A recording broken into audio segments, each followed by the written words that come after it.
mar kale iyo maalin kaleeto waxaan idinkaga soo warramayaa afaafka hore ee degmada iyo Sooman ay ku sugan yihiin ciidamada xoogga dalka Soomaaliya qaybooda kala duwan ee ku sugan afaafka hore ee degmada iyo Sooman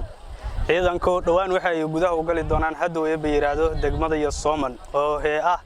goob muhiim u ah ururka argagixisada al-shabaab iyo Sooman oo deegaan muhiim ah u ah al-shabaab ay isaga guureen kadib dhawaan jab xoogan oo lagu gaarsiiyay Abuurey xildhibaan Cabdimaalik gudoomiyihii hore ee gobolka Cabdifataax Xasan Afrax gudoomiyihii hore ee degmada Buulaburde Faysal Haajir Aadan ayaa gaaray jiida hore ee dagaalka ayaguna ciidanka u muujinayay garab istaag si aysan u niyad jabin waxayna ay gaarsiiyeen xoolo nool noocyadooda kala duwan iyo raashin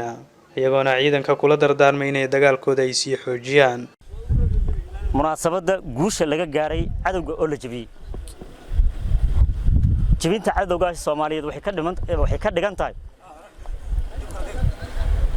jabinta cadawga Soomaaliyeed waxay ka dhigan tahay soo laabashada iyo sharafta iyo muuqa qaranka Soomaaliyeed taasi oo loo baahan yahay in magac lagu yeesho sidii dadkii hore awoowayaashayna magac ugu yeesheen oo taalooyinka loogu dhigay inay magac iyo muunad iyo mansab ay ku yeeshaan wax yar ayaa noo dhiban jabku waxa la jab uu soo jiida guushina guulay soo jiida guulaha aan gaarnay guulay soo jiido waan soo daba tarayaan jabka iga gaarinay jabay ku noqonaysaa waan is taraysaa insha Allah taala waxaan rajaynaynaa in laga sifeeyo giiga Soomaaliya oo magaca al-shabaab la yiraahdo oo noqdo wax lagu sheekaysto markaan kadib birigii waxa ay sameeyeen xanuunku uu taabanaya sidii aan maalin dhaweed sheegay qof kasta oo gaarsiiyay shacabkan Soomaaliyeed dhibaato iyo xanuun urku taalada ku reebay ayagana urku taala ku harayso inaan maanta dhowr iyo 10 sano kadib in ciidanka Soomaaliyeed qaybahooda kala duwan si xor iyo xalaal ah intaasoo kiiloomitir aan isku soo marno waxaan rabaa inaan u mahad celiyo dhammaan ciidamada qalabka sida haddii ay ahaayeen danab haddii ay ahaayeen gorgor iyo ciidanka xoogga dalka Soomaaliyeed qaybta 27 iyo ciidamada deegaanka macawisley ee guushan la taaban karo ee qiimaha iyo qadarinta leh soo hoyisay maanta waxay oohinta ku dambaysaa dadkii shalay dadkii maatada lay ayagay jabka ugu dambaysaa waxaan rajaynaynaa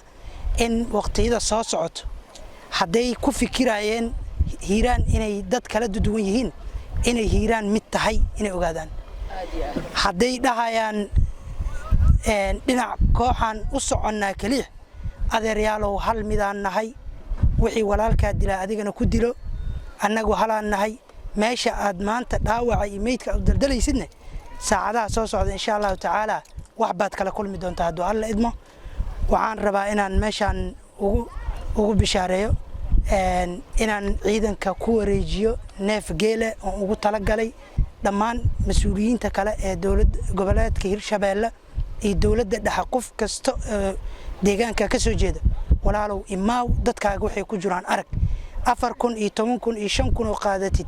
iyo $1 waxba ku mataraysa hooyada ay aabaha iyo adeerka la dilaa waana mahadsantii insha Allah ciidanka Soomaaliyeed guul aan rajeynaa insha Allah hambaliya Soomaali meel walba joogto maanta hadda gudoomiyaha wuxuu sheegay midnimada ana hadda waxaan rabaa inaan ka hadlo midnimada wax dhaamo waa la waayay Soomaali waa waysay meeshaan maanta marayna dalkeenii oo cadow u haysto waxa waay midnimo la'aanta iyo kala qaybsanaanta marka waxa sharaf noo ah inaan maanta halkaan ku midaysanahay dagaalkaana u midaysanahay